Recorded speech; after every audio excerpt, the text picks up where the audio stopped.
Hi there, smart drivers, talking to you tonight about winter driving, tips, skills, and abilities to drive safely on snow and ice so that you don't end up in the ditch, because people are terrified for whatever reason of winter driving. Dadgum weather, stuck in the ditch again, okay? People are driving too fast on bad tires in the wintertime on snow and ice, or they're simply not paying attention to what's going on. It's the same thing as black ice, all right? People are terrified of driving on black ice in the wintertime, but if it is around freezing, there's a lot of moisture in the air. For example, the day before it was melting and there's a lot of water running down the streets and whatnot, and then overnight it froze, there's going to be ice on the roadways, okay? Whether it's black ice or whether it's just ice. But know that, okay? Take note of the temperature outside. And most vehicles in the last 5 years or whatnot all have temperature gauges on them. They will tell you when the temperature is around freezing and there's potential for ice on the roadways. The other skill and tip that you can use in the wintertime is to look at the roofs of the houses. If there is frost on the roofs when you get up in the morning, there's going to be frost on the roadways. There's going to be ice on the roadways. So take that as another tip, another skill. Videos to have a look at. If you don't know how to dress for the cold, have a look at this, Survive the Freeze. Corey will put that video up as well for those of you watching on the live stream, or watching on the replay rather. The link is down in the description. Have a look at that. And disobeying this side, speed signs. If you're taking your driver's test, practice in and around the test center where you're going to be taking your test. Figure out where the speed changes when you're driving and adjust your speed accordingly to be successful on passing your driver's test. Okay, winter washer fluid. The first thing you need to do to drive safely in the wintertime is make sure that you fill your windshield washer fluid with winter washer fluid. Don't ever put water in it, okay? Get rid of the summer windshield washer fluid because it's plastic. As you know, water expands when it becomes ice. That's why ice floats on top of lakes. And the reservoir, the tank that holds the windshield washer fluid in your vehicle is plastic. And if there's water in there and it freezes, it will expand and it will break that tank, and it's a few $100s to fix that reservoir, okay? You get onto some of these roads, you drive the Trans-Canada Highway here in Canada, for example, up over through the mountains. You drive the Snoqualmie Pass in the Rocky Mountains east of Seattle, Washington. You're going to need windshield washer fluid and good windshield wipers on your vehicle, because there's going to be a lot of spray that's coming off the roadway, coming off other vehicles, and they put a lot of sand down on the roads to provide traction for traffic, because it gets so cold on these roadways that salt only works down to about -8 degrees Celsius, which is about 23 degrees Fahrenheit. After that, once the temperature gets any lower than that, you can't melt the snow and ice on the roadways. And this is why in the mountains you're going to get hard pack, where it's just basically snow and ice build up on the roadways, and it's called hard pack. You're essentially driving on the top of snow and ice. And if you are doing that a lot, that's when you're going to need dedicated winter tires on your vehicle. Okay, stay away from plows, stay away from sand trucks, and as well, know not to pass snow plows on the roadway, because what's in front of this snow plow is the fact that the road is not cleared, and as well, you know, you don't know how long that snowplow driver's been behind the wheel. They're probably really tired and they're not really paying attention to what you're doing, and you don't know how far the plow is hanging out on either side of that vehicle. All right, so we were talking about tires before, and I had the question, Skinny Fairy, do I think all season is safe in Ontario? It depends where you're driving. If you're driving just in and around the cities and you have all season tires that have either the M&S symbol on the side of the tire, or you have the mountain snowflake symbol on the tire, then it's probably going to be okay if you're just driving around in the cities and those types of things. The key, however, is driving the appropriate speed, slowing down before you get to where you actually want to get stopped, and then creep up to where you want to stop. If you are driving faster than the traffic flow, you're definitely driving too fast on the roadways. All right, if you are driving up and down to the ski hill, you're driving on a lot of hard pack in and around Seattle, going to the ski hills and whatnot, you definitely need steel studded tires on your vehicle. But look at what state you're in, what province you're in, because some may not allow steel-studded tires. We are allowed here in British Columbia where I live. However, the end of October you can put them on and they have to be off by the end of March. Now, personally, I don't like steel-studded tires because we just don't get enough snow. And on dry pavement, steel-studded tires are incredibly noisy, first and foremost, and as well they do a lot of damage to the asphalt on our roadways, so they're expensive. Okay, if you do get dedicated winter tires, make sure you have good siping. That just means there's good tread, flexible blocks on the snow tires, and that it will evacuate and get rid of the snow between the treads so that you can maintain traction on the roadway. That's important. And the difference between all-season tires and snow tires is that snow tires have a softer rubber compound, so they stay flexible even when it gets cold, as opposed to all-season tires, which tend to harden up on ice and snow and they don't flex and whatnot. So that's the reason they don't give you as much traction as dedicated snow tires are. Okay, stopping on ice. If you do hit ice and you're trying to get your vehicle stopped, okay, get off the brake, get off the accelerator, and concentrate on steering the vehicle where you want to go. This is in the event that your vehicle goes into a skid. Okay, move out of the main lines where other traffic is driving, trying to get over to the right and slow down and get some traction on your vehicle. Because as we said, you know, all-wheel drive, front-wheel drive, four-wheel drive vehicles, it doesn't matter. They're all going to get going. Getting going is not your problem. Getting the vehicle slowed down, getting the vehicle stopped is going to be your problem. Okay, the reason that you're going to lose control of the vehicle is because it gets out of the straight. It's not going straight anymore and it gets sideways. You're oversteering. You're steering too much, you're braking too much, or you're accelerating too much. Any one of the primary controls, overuse of those is going to get you into trouble when you're driving on slippery conditions. And in the wintertime, steering and braking become two separate actions, okay? Brake first and then steer going around the corner. You don't want to be on the brakes while you're going around the corner. That works just fine in the summertime when roads are clear and dry, but it's not going to work if you're into slippery road conditions. Okay, slush and deep snow. Know that if there is slush on the roadway, slush is when you get a deep dump of snow, they don't get it plowed off, and you get those windrows of snow between the lanes of traffic.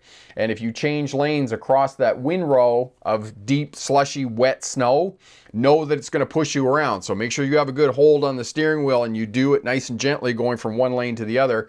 And it's going to make a lot of noise because it's banging up underneath the car and whatnot. So know that when you're moving from one lane to the other. Focus on where you want to go and stay straight, okay? If the vehicle starts to move, get your foot off the accelerator until it straightens out and then get back on the accelerator, especially if you have a front-wheel drive vehicle. Don't pass on curves in the wintertime when it's slippery, because as I said, that's when you're going to get into trouble, is when the vehicle gets out of line. It's not straight anymore. Okay, passing large vehicles, know that trucks, cars are going to kick up a lot of slush, a lot of snow, and wetness off the roadways, okay? Salt and ice and those types of things. So you're going to have to turn your windshield wipers on when you're passing large vehicles. Stay back so you can see the landmarks. A lot of the landmarks that you're using for night driving, if visibility is bad when it's snowing, you're going to be looking for utility poles, traffic signs along the roadway and whatnot. Following other traffic. And again, if the weather gets bad and there's a lot of snow and visibility is bad, please don't turn on your four-way flashes. We all know it's bad out there, okay? We don't need you with your four-way flashers on. It just distracts from focusing on staying on the roadway and keeping yourself out of trouble. Okay, be aware of changing light conditions, that this is going to affect traffic. That if you say, for example, changing light conditions going in under an underpass, a mountain or something like that, the traffic in front of you is going to slow down because the light has changed, and people do this unconsciously when they're driving. This is adopted from racing, and it's one thing that you can do if you're going around a corner and it's incredibly slippery, is you can pull the steering wheel down, bring it back to straight, and then bring it down again. And this will allow you to get some traction and go around the corner so that you can keep control of your vehicle. Okay, it often happens when you have understeering, which is basically you turn the steering wheel and the vehicle continues to go straight. What happens is the wheels stop turning, stop rolling, they turn sideways and they stop, and you're basically pushing the front end of the vehicle sideways. So what you need to do is get the steering wheel back to straight, allow the wheels to turn, and then turn it again and allow it to get some traction so it'll go around. And in some scenarios, some driving situations, this will allow you to get traction again so you can get going and get the vehicle going in the direction that you want it to go, not the way that it's going to be going. Skid control, drive to the conditions of the road. Make sure that you're wearing your seatbelt.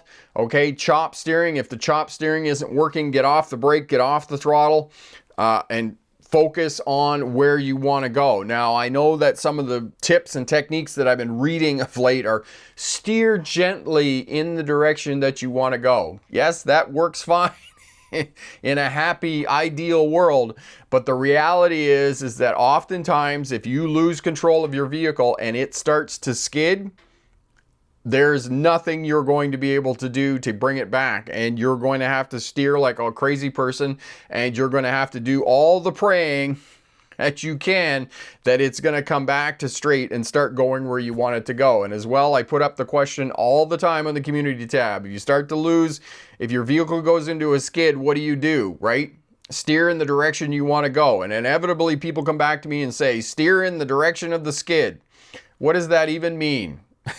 And there's an old Bill Cosby skit that is absolutely hilarious about that. He loses control of his Volkswagen Beetle on the roadway at night in the rain, and he's trying to remember, as everything slows down in slow motion, it will say, if you go into a skid, turn in the direction of the skid. Well, which way is the direction of the skid? And what if the skid is going towards the ditch? Is that the way you're going to drive? No, you're going to drive in the direction that you want to go. So get off the accelerator, get off the brake, steer in the direction that you want to go, okay? Don't try and figure out which direction the skid is, because nobody knows, okay? Just steer where you want to go. And you're not going to be able to steer gently. Sometimes you're going to have to steer like a crazy person.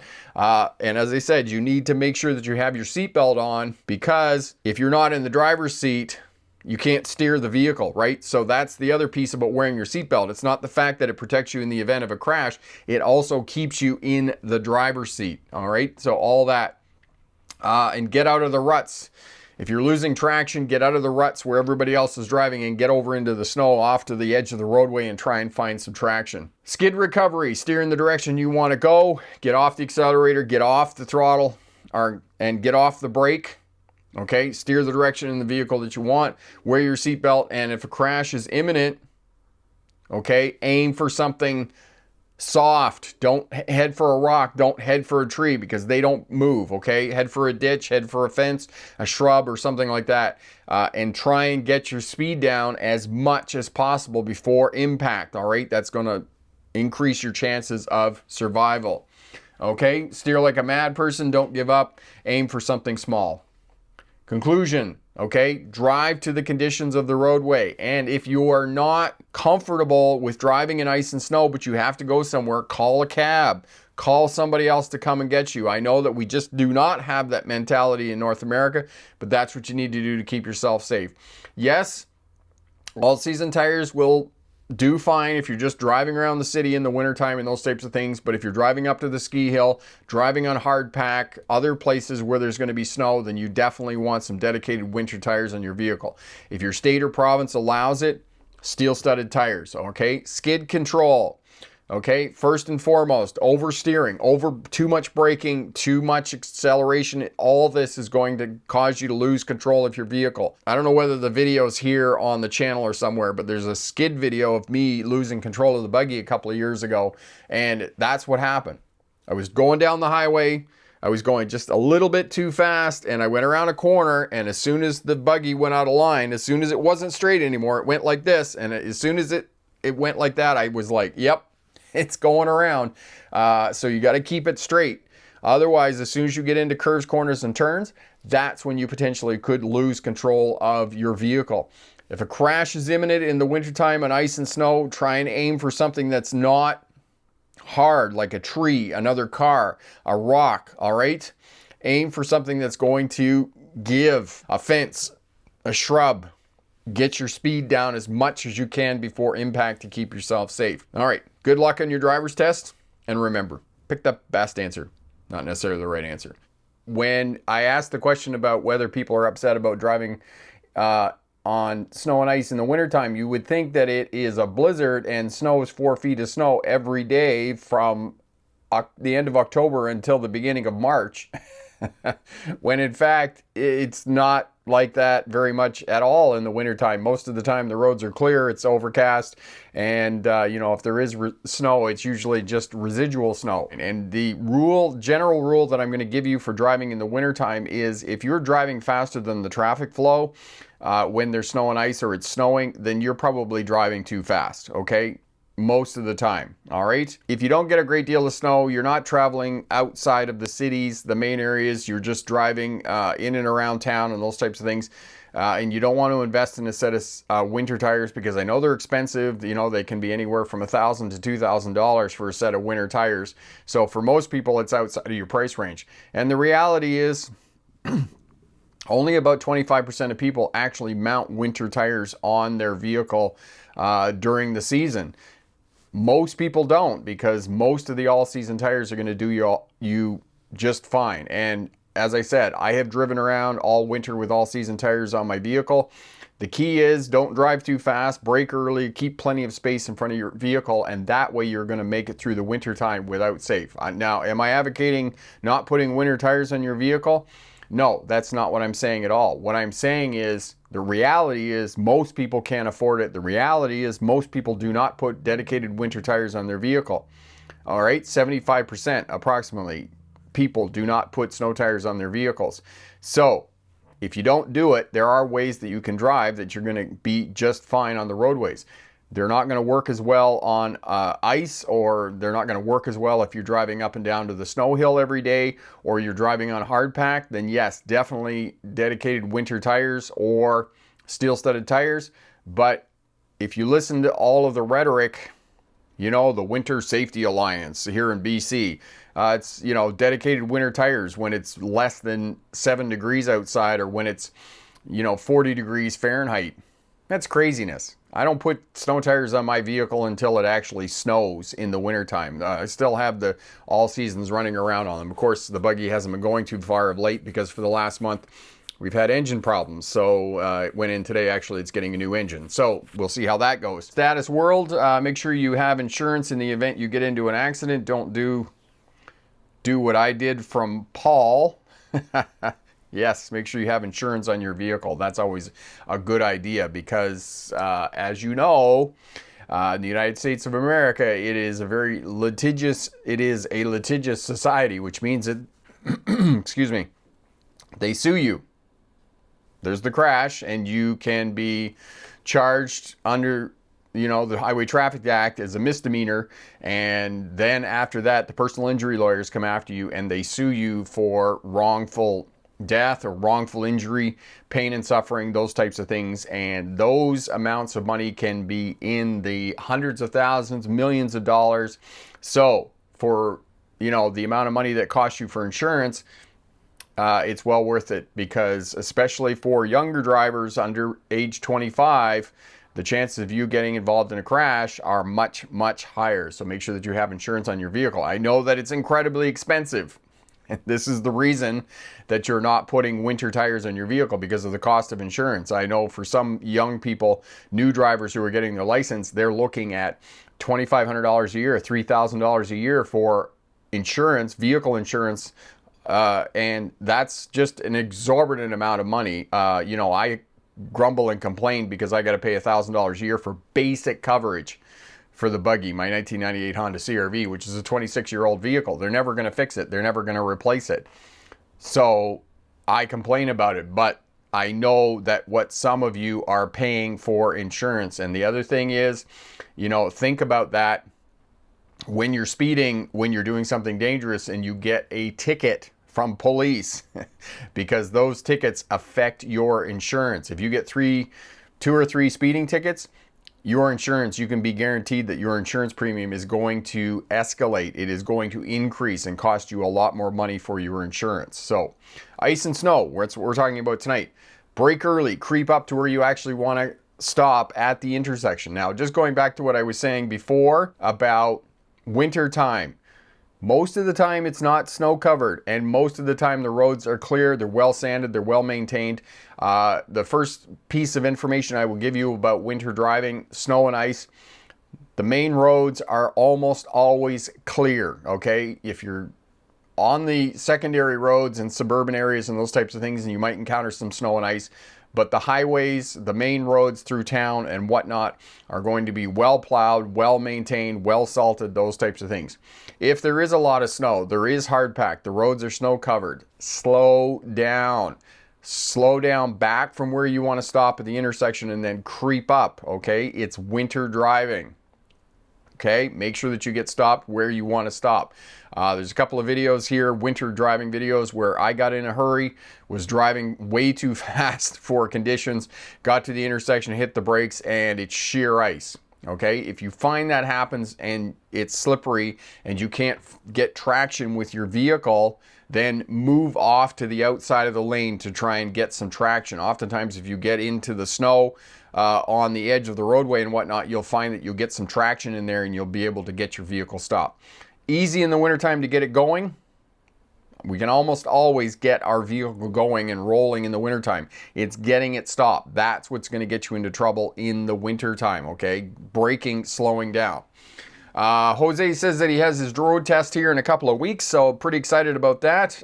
Excellent. And are you pretty much ready for your driver's test there in Connecticut, Jose? You are in Connecticut, I'm assuming. One of the little pet peeves that I have today, and I've had this happen a few times the last couple of days I've been walking around, crosswalks. Why do drivers insist on stopping at the edge of the crosswalk when I'm walking through the crosswalk? Stop back one vehicle length. It's the same space management principle that I tell people all the time. Stop back one vehicle length. You don't have to be 3 feet away from me when I'm crossing the road. Are you in that much of a hurry that you got to be right up against me? Oh my God, it just drives me crazy. Some old bugger this morning, I'm crossing the road and they're making a right-hand turn and they just keep coming because they're in that much of a hurry. It's like, really, you're in that much of a hurry? Stay on the cross street, stay stopped until I hit the curb and then go. When you're at a crosswalk that's in a roadway, stay back one vehicle length. Give them plenty of room, okay? The United States of America and Canada, pedestrians, vulnerable road users, kids on skateboards, scooters, bicycles, make up 25% of traffic fatalities. 40% of crashes happen in intersections, okay? Stay back, give them some space. You're driving this 2,000-pound metal box. And there's nothing with them. There's no Fender-Benders if they get in a crash. They're gonna get hurt, okay? So please, I implore you, please stay back one vehicle length from the crosswalk. Do not crowd the pedestrians. You're not, that 2 seconds you save is not gonna change your life. All right, Emily, I feel like we're going to have another snow-free winter in Toronto like the last year. Okay. Places Buffalo, Erie, Pennsylvania, where my mom lives in Wingham, Ontario there, they all got a dump of snow. So they had a bunch of snow, but you know, it's only a couple of days. And if you're not comfortable driving in the snow, driving on ice, stay home. Nothing you do is that important. Going to work, those types of things. Call in sick. Okay, tell them there's too much snow. You're not comfortable driving. Take a taxi. Okay, get somebody to come and pick you up who is comfortable driving in the wintertime. You don't have to go out and do it. It's only going to last for a day, maybe 2 at the most. Okay, if you're not comfortable doing it, don't do it. I don't know. We just live in a society so much in North America where we have to drive. We got to go. We got to go to work. But so many people are terrified, absolutely terrified of driving in the wintertime, driving on snow and ice, and they insist that they have to do it. And they're just going to white knuckle it all the way to wherever they need to go. And these, you know, if you're not comfortable doing it, don't do it. Okay? Stay home. Get somebody else to pick you up. Emily, we had nothing in the GTA. It's been so mild. Okay, so you didn't get snow there. My mom did. Jose, yeah, I've been doing my practice every day, and it's been careful with ice over here. Crazy with ice. Okay, so you've had some ice there in Connecticut as well. Marion, they seem to think that if they come close to the pedestrian will move faster. They can move on. Marion, that's not my experience. I give them the stink eye. I'm looking at them as I'm crossing the road. I'm like, what are you doing? You know, of course, most of them have no idea what they're doing. They don't realize, nobody's ever taught them to stay away from the pedestrian, not crowd the pedestrian. They're like, what? What am I doing? What? You know, and then they're giving you the dirty look, and I'm like, I'm dead-eyeing them because get away from me. Carrie, hello, my friend. How are you? All good that you're a little bit late. So we're talking about winter driving. All right, and I'm pontificating about, you know, people crowding me at crosswalks. I just raises my ire. As I said to you, I'm a very calm driver when I'm in the car, but I'm riding my bicycle. I'm walking on the roadway as a pedestrian, and my anger, my road rage goes from 0 to 110 in like no time at all when I'm a pedestrian. I just drives me crazy when people crowd me in cars, and it's generally some old person or pedestrian is king. Is that at that time? Yes. You know, so anyway, that's my little thing about pedestrians. So if you could give pedestrians a little bit more room, like one vehicle length, don't drive right up to the crosswalk, you know, because there's nothing there to protect the pedestrian. And I'll tell you, I do not step out until I know that the car has indeed seen me and is indeed, or the driver has indeed seen me and is indeed coming to a stop, because it just, raises my ire. Jose, yeah, that might worry a bit when I get my license, the snow weather over here. Jose, you're going to be just fine, okay? Like I said, the main roads are going to be clear. When you get into the suburban areas a little bit, yes, it might be snow covered and whatnot, but if there's a lot of snow, know that the DOT is going to postpone your driver's test. They will postpone it until it's clear another day, because they know you don't have a high skill level. So they're going to keep you safe. There's a great video of Gervais throwing a brick into the back of a Range Rover after not giving way at a crosswalk.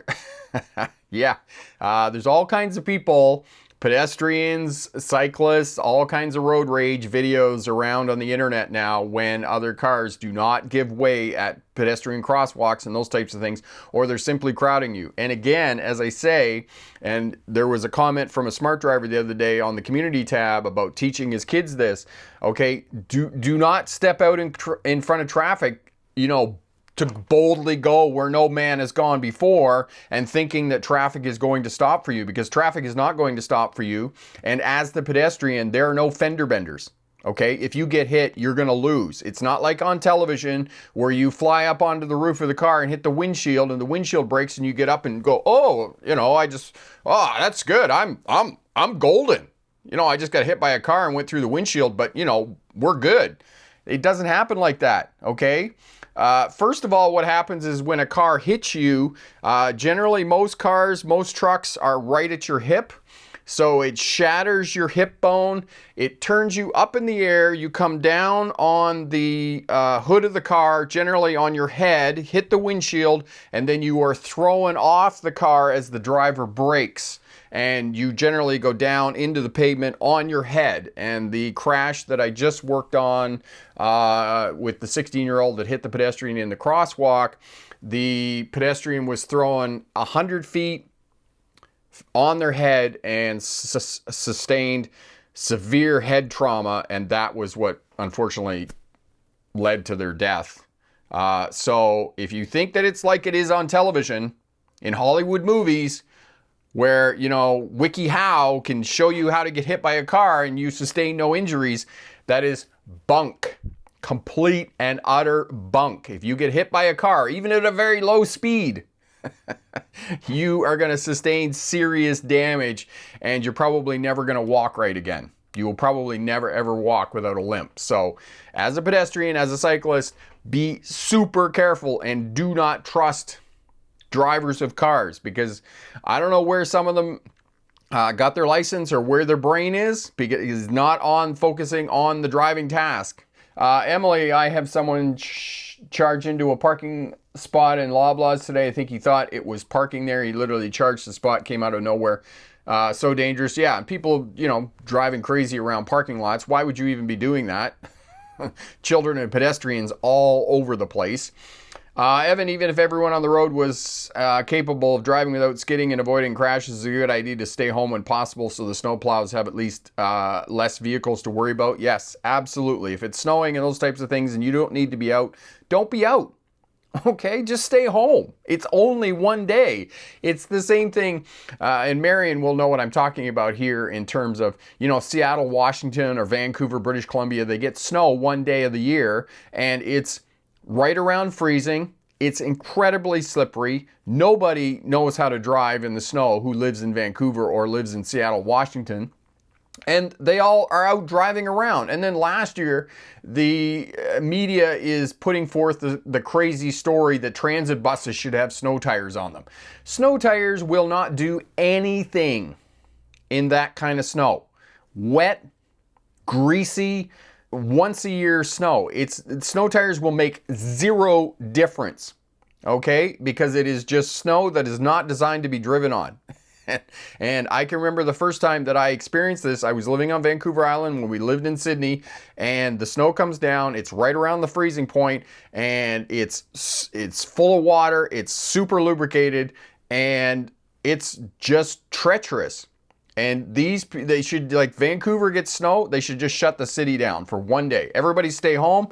We've imposed martial law. Nobody's going out. Nobody's driving. And then the next day the snow is gone because it goes up to 5 or 6 degrees Celsius. It goes up to 40, 45 degrees Fahrenheit. And the snow melts and everybody's safe. Status, while on a bus, rainy night in Mississauga, car may have struck a pedestrian southbound on Mavis Road. Yes, it happens, unfortunately. Jose, agree with you. Just stay home and drink some coffee. Yep. Marion, they're apparently putting special tires on buses on certain routes now. They had it on the news the other day. Excellent. So we're wasting taxpayers' money by putting tires on vehicles, on buses. Yeah, that's well worth our time. Carrie, at times one has to drive on slick roads because they need to get to work. Yes. Work isn't that important, Carrie. I know that people need to get to work and it snows and whatnot, but there are other ways to get to work. Take public transit, call a taxi. It's simply not worth it. But, as I was talking about earlier, it seems to be a North American phenomenon, the United States and Canada, that we will not take public transit. We will not call a taxi cab. It's similar to people who go to the pub and they drink. And then they take the chance of getting in a car and driving home because, optimism bias kicks in and we're not going to get caught. And then they get caught. And even if you get caught and charged by police on the side of the road for drinking and driving, and you go to court and you fight it and you are found not guilty, it still costs you $8,000 for a defense.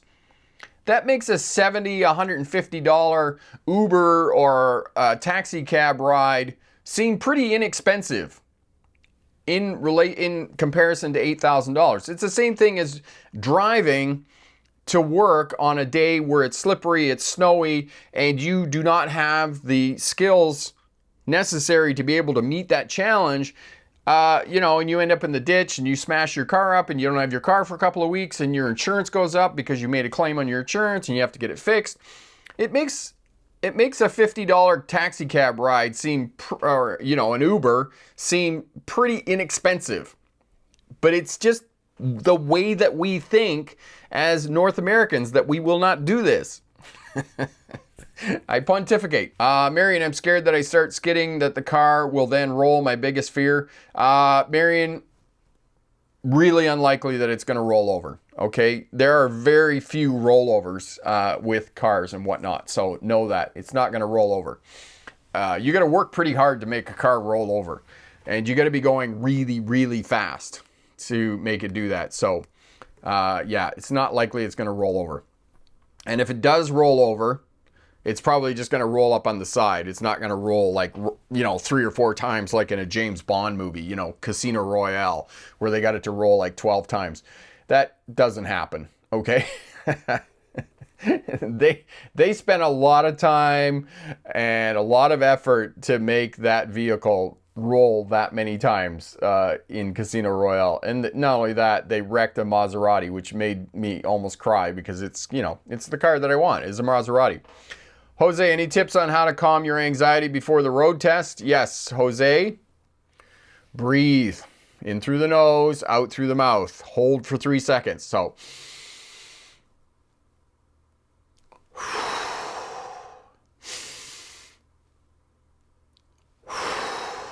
breathe.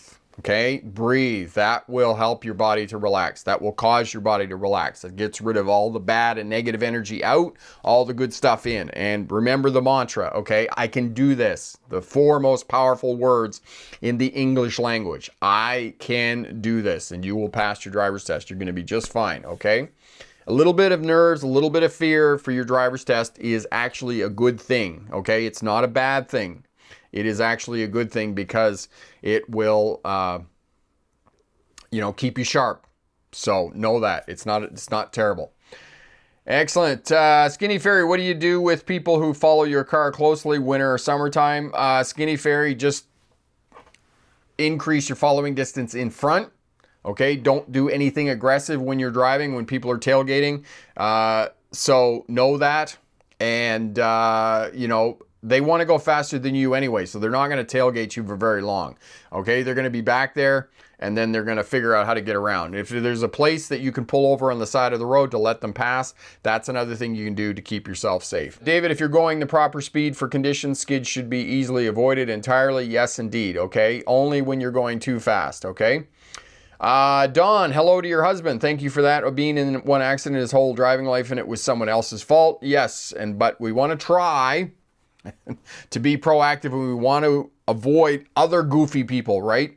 For example, we come into an intersection and we want to say, no, the other person ran the other light, but we saw them. We looked up the crossroad and we saw them coming, and we were pretty sure that they were going to stop, and we started slowing down back in the event that they didn't stop, right?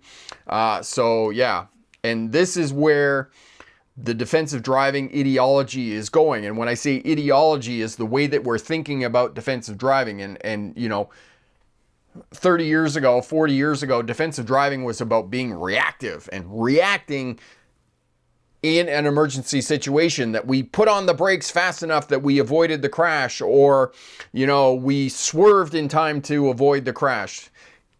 Defensive driving ideology has changed. We don't think that way anymore in terms of defensive driving. It's what I'm teaching in terms of space management, having that 3 to 4 second following distance in front of your vehicle, stopping back 1 vehicle length from traffic in front of you when you're stopped in a line of traffic, or stopping back 1 vehicle length from the crosswalk. Because space buys you time, time buys you options, options prevent crashes.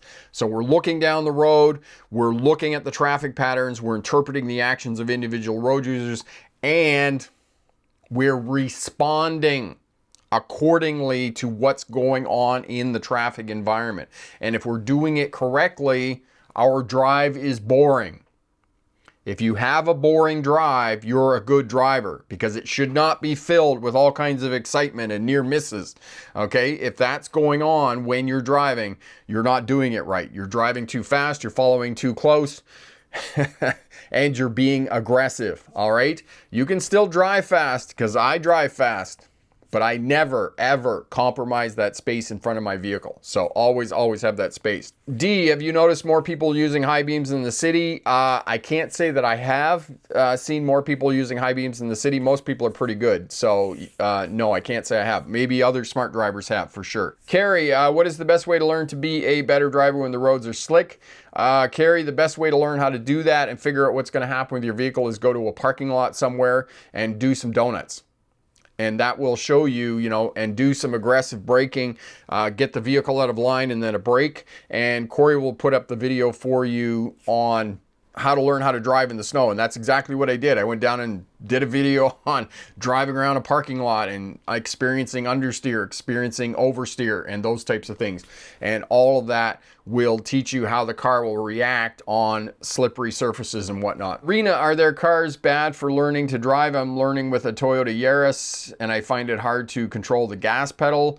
Rena, there are some vehicles that are better than others, but when you say gas pedal, Rena, what is the problem that you're having? Corey will put up the video for you on learning how to control speed. And yes, that may help you out in terms of getting control of the fuel pedal.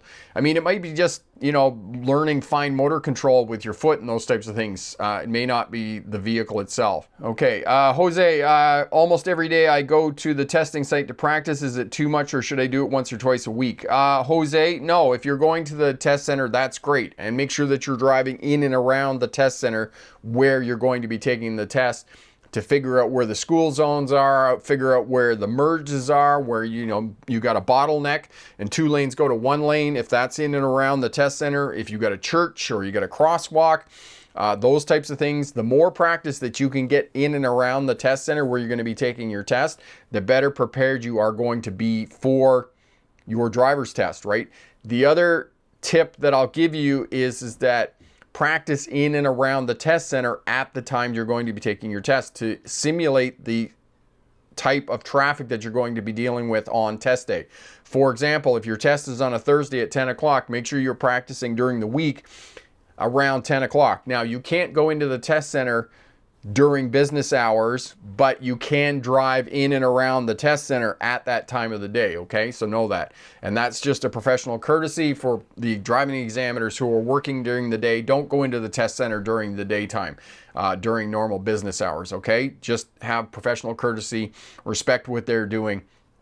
Go in after hours, go in on the weekends, on holidays, and those types of things, and you can practice. Now, some of these test centers, if, for example, they do parallel parking with cones, they'll leave the cone set up for you. If they're doing parallel parking off a concrete barrier, for example, they'll leave the concrete barrier there and allow the public access to those types of things. Arch, they don't allow you to practice the test area in New York City. Arch, they don't allow you to practice in the test center in New York City. Now, New York City is a little bit different. When Sam and I did the practice driving test there in New York City, there's no office, okay? There are some of the larger metropolitan places, metropolises, that was the word that I was looking for. You know, Dallas, Texas, Tampa, Florida, the Bronx, New York City, right? They don't have an office. They don't have a parking lot that you can go in. However, you can go and drive around where they're going to be taking the test. And that's what Sam and I did, was we went in on the weekend and we went to the place where they do the test, and we did drive around that area. Now, if your test, as I said, is at 1 o'clock in the afternoon, make sure that you go to that test area at 1 o'clock in the afternoon and you're driving around that area to simulate that. The other piece, if you're not taking driver training, hire a driving instructor and he or she will take you out. They will take you on the test route. They will give you feedback on your ability to drive, and they will take you to the place where the examiner will get you to do the slow speed maneuver so that you have all that information when you're driving, okay? And the other piece about this is know that in the wintertime, it's easier to do your test in the wintertime, and there are several reasons for this, okay? First, there isn't as much traffic on the roadways because there's no cyclists, fewer pedestrians because it's cold. They don't want to walk while they're in the wintertime. So it's going to be easier for that reason. Most vehicles are all front-wheel drive, all-wheel drive, four-wheel drive now. There's very few vehicles that are rear-wheel drive in the wintertime. So traction is going to be good. If the weather's bad, they're just going to postpone it for another day. All right, they're not going to do it. You're going to get kudos by the driving examiner. The driving examiner is more relaxed in the wintertime. So there's reasons to take your driver's test in the wintertime. As well, it's easier to get a test date because the busiest time of the year is the summertime. It's July, August, part of September. That's when driving schools and driving examiners and test centers are the busiest. So it's easier to take your test in the wintertime. Do not postpone your test until next spring. Take it in the wintertime, okay? And you're going to have a higher skill set as a driver. You're going to be a smarter, safer driver by learning how to drive in the wintertime. Arch, it might be Long Island, but I know there is a sign I can't take a pic. Yeah, Arch, you can't go into the test center per se, okay? And yes, you're right. Some of the test centers will in fact be locked up. They'll have a gate across the front. You can't go in there. But most of the test centers, you can go in after hours and those types of things, okay? Now, you didn't hear me say this, but I'm going to say this anyway. If you're not taking driving lessons with a driving examiner, I would sneak in during the day and at least back into the parking space where they have reserved parking at the DMV. Okay, that's what I would do. I would sneak in during the day and just back in, just so that you've done it once and that it's not a complete surprise when you show up on test day.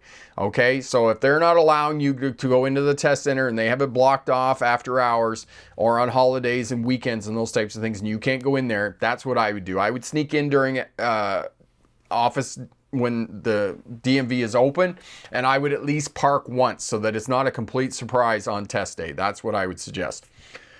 D, we are restricted in Oshawa on test routes for instructors, so I give them routes to do themselves. Excellent. Yeah, and they're definitely restricted, okay? They don't want driving schools to be in and around the test center if they're not in there actually taking a test, okay? It's definitely a professional courtesy. We can talk about that when we talk about driving examiners, and maybe next week that's what I'll do. I'll talk about driving examiners and whatnot. All right, Epic in New Jersey, they are open on the weekends, carried out by driving school. You got to ask them for it. That's what my brother did. He had a driving school instructor briefing in the area and test in Trenton. Yes, so some of the driving schools will go in on the weekends and after hours and whatnot. Evan, watch for people sledding on hills if there's snow and ice outside. Yes, that sometimes happens. Jose, thank you. That really helped a lot. You are most welcome, my friend. Arch, yes, there is nothing. It's an area that are signs that says it's illegal. Okay, it's illegal. All right. Okay. The reason I'm laughing is because when people say to me that it's illegal, it's only illegal if you get caught, right? But you know, there's misdemeanors and then there's felonies in the United States. You know, there's minor crimes and then there's major crimes. I don't think going into a test center is considered a major crime. It's a little bit like jaywalking, right? Is it, you know, I don't know. Anyway, we can debate morality and legal issues at another time. Mike, I always put my hazards on when someone lets me in front of them. Okay. As a courtesy to say thank you. Is that what you're doing, Mike? Jay, as well, the skills tests are required to be started with exact dimensions in the driver's license manual. If there are no centers available to use, you can build the course yourself with 6 cones. Oh, Jay, you're talking about the Ohio maneuverability test. Is that what you're talking about? That's exactly, the rectangle is 9 feet by 20 feet, and then the nose cone is out another 20 feet. Is that what you're talking about in terms of the Ohio maneuverability test? The other piece about this, and I put up a question on the weekend because I was kind of curious about this, whether people were more afraid of driving at night or whether they were more afraid of driving in the wintertime. And of course, it's that time of the year where, especially for those of us in the West, not so much in the East, but here where I live, it's crazy early for getting dark. Like right now, it's like 3:30 in the afternoon, it gets dark, and it doesn't get light again until 8 o'clock tomorrow morning. So we have a lot of darkness here. So you're driving in the wintertime in the dark a lot. And we talked about night driving a couple of weeks ago, and, you know, looking for your landmarks, making sure that you keep the glass on your vehicle clean so that you don't get light for refracting through and doing all kinds of funky things, turning down your dash lights at night to reduce fatigue and reduce distractions when you're driving, trying looking out through the front windshield to keep yourself safe when you're driving at night. So know that the days are a lot shorter in the wintertime. Not only that, we've had a couple of weeks here of just bleh, bleh. Like, we live in a valley. Once the end of October comes, it just fills up with a cloud and there is little sun, you know. And I was talking to my mate who lives in Montreal, and, you know, it gets frigid cold in the wintertime, like minus 20 degrees Celsius, minus 10 degrees Fahrenheit. But, you know, bright blue skies, lots of sun, and it's nice to live there. Because, you know, I would rather have frigid, freezing cold in the wintertime and sunshine than what we get here where it's just bleh. Yeah. Overcast and no sun. It's really hard. It's like living in London, England. It's tough to live here. Anyway, so you got to have night driving skills as well as being able to drive in the wintertime. So that's what it is. So I'm a new driver in the GTA, got my license recently, drove mostly a small car. When learning, I'm having some trouble judging distance for forward parking. My new SUV, any tips? Yes, driving an SUV. Corey will put up the video for you with how to drive an SUV, which is a larger vehicle, how to judge gap, spaces, those types of things. All of that will help you out. And then Marion can talk to me, you know, I'm talking about the weather and seasonal disorder, anxiety and all that stuff, you know, and then there's living in Vancouver and living in Seattle where it just rains all year round, which is just even worse. I lived on Vancouver Island and I would rather have snow and freezing cold, but they just, oh my God, no sun just kills me. D, fog was heavy this morning, Durham, in the Durham region. Yes, there you go. J, in driving onto state property in a state misdemeanor if they choose to press charges. In all practicality, you may have the center manager request you leave or send an officer. Yeah, it's not likely, as you said, Jay, it's not likely they're going to do anything, right? They're just going to come out and say, hey, you know, you're bugging us. You're in our way. Can you leave, please? That's what they're going to do. They're not going to, I mean, unless you know, are adversarial, then they're going to, you know, press the issue.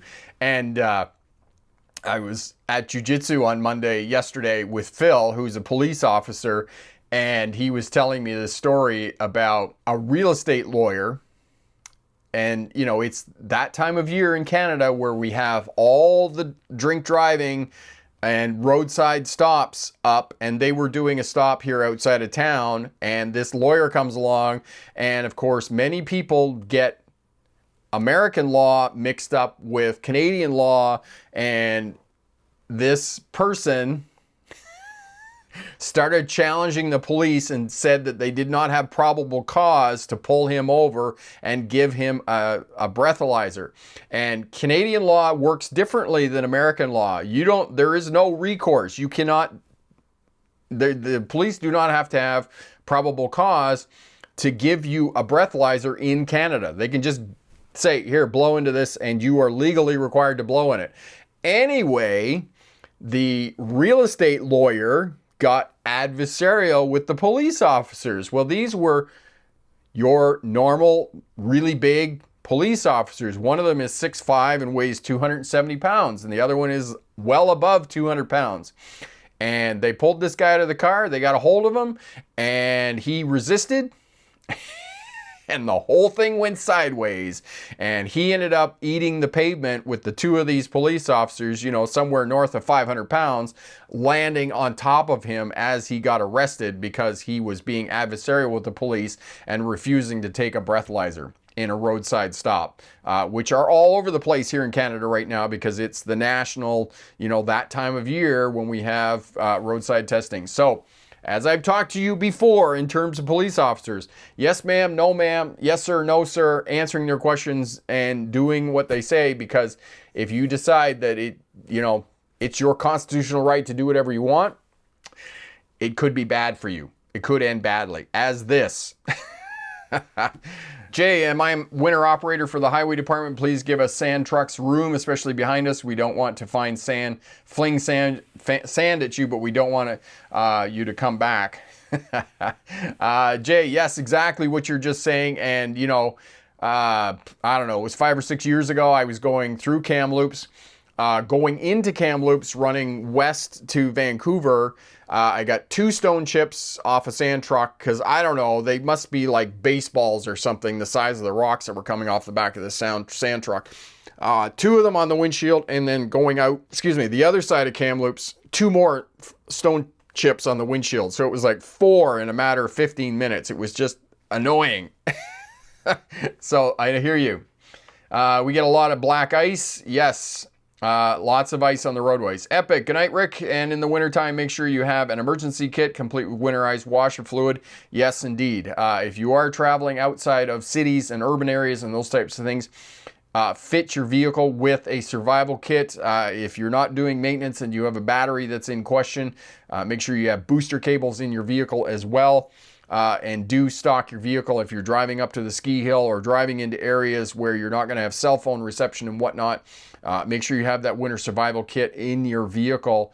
You know, extra blankets, coats, jackets, you know, toques, mitts, those types of things to keep yourself safe and stay warm.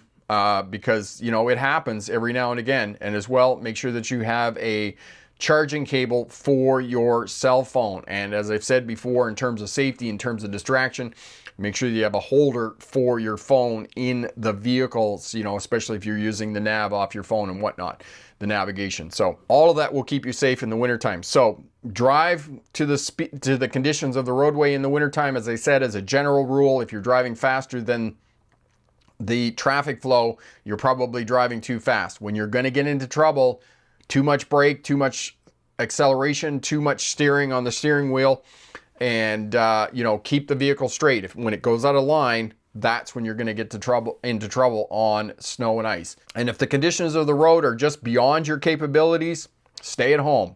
Okay, call a cab, get somebody else, get a friend or somebody else that can take you to work or whatnot. All of that will help you out and keep you safe in the winter time. For another video, click here. And remember, pick the best answer, not necessarily the right answer. Have a great night. Bye now.